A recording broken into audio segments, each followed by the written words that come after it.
Let's welcome tonight's very special guest. He is a WWE Hall of Famer. He is the host of Everybody's Got a podcast, and he's the most hated man from my childhood. The one and only $1 million man, Ted Dibiase. Ted, welcome, sir.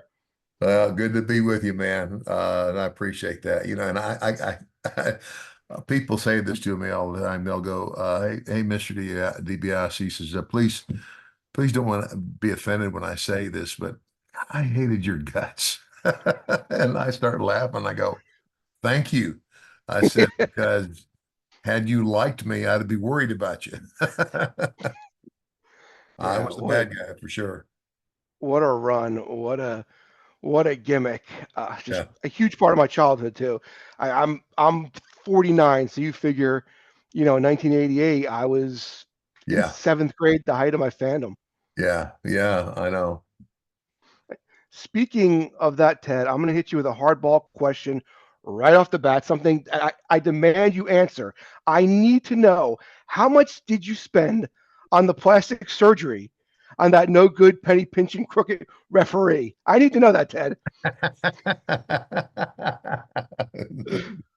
I just text Earl Oh yeah, Hebner that. I'm going to tell you what I just text her all that. what's crazy is I never knew that Dave Hebner had a twin. I mean, and not till the night of that show where he showed up did I know he had an identical twin.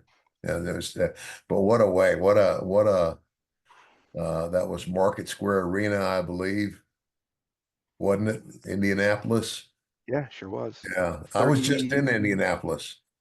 I just did a Comic-Con there last weekend. Nice. So yeah, but that was the setup for WrestleMania 4. I had Earl on, and he said to me that he got to the building, he went straight to Vince's office. Nobody knew that he was there to referee the match. Yeah. What was when you arrived at the building? What was it like for you that night? Well, for me it was, I mean, because and that was again, the other thing unique about that show, it was live. And even more heat. It's the first time that professional wrestling was on live national television in years. Here's a wrestling show in primetime, TV, coast to coast, live, and that hadn't happened for years and years and years and years. So the pressure was on for sure, but I think we pulled it off. Yeah, you definitely did. What did you know getting to the building? What you were going to do that night? I didn't know anything. Really? Yeah, I mean, and that's what they were always good about that. I mean, it's kind of like once you get into a program with a guy, sometimes you would, you talk about it and maybe talk about, okay, since this is what they've seen, maybe it'd be good to do this next time.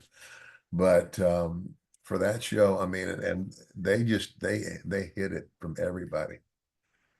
That was like that, there was, like they weren't going to let this get out.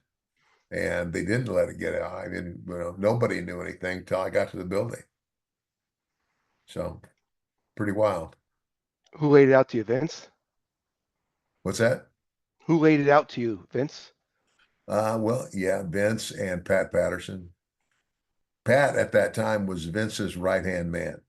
And I'm glad that was, because Pat Patterson was brilliant. I mean, not only was he a great pro wrestler himself, but in terms of his understanding and the psychology of what we do, he was great. And again, I look at Vince and say, Vince is not a great wrestling promoter. What Vince is good at is marketing his product. That's Sure. where Vince's expertise comes in. But to really get down to the nuts and bolts of what makes a good wrestling match, that wouldn't be Vince because he never did it. But Pat did. So that was a good combination there. You get in the back afterwards. Is it business as normal, like we got the job done, or is it, hey, we did something special tonight?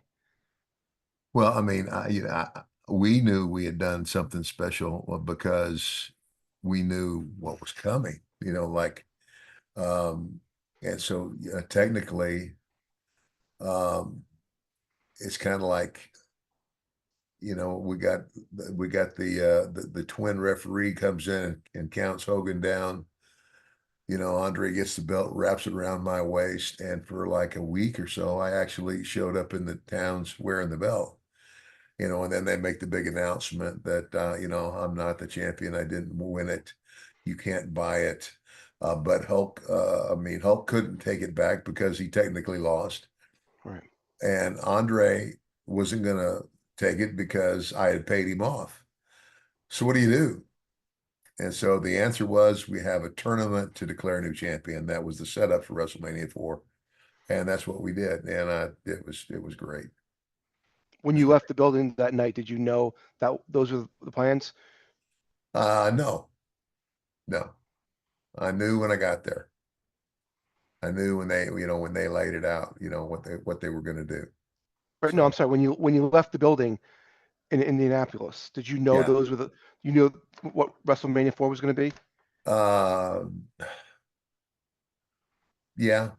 I mean, thinking back, I'm trying to remember just when I found out. But I mean, it's kind of like, uh, and because I was one of the main guys as being the cause for having a tournament,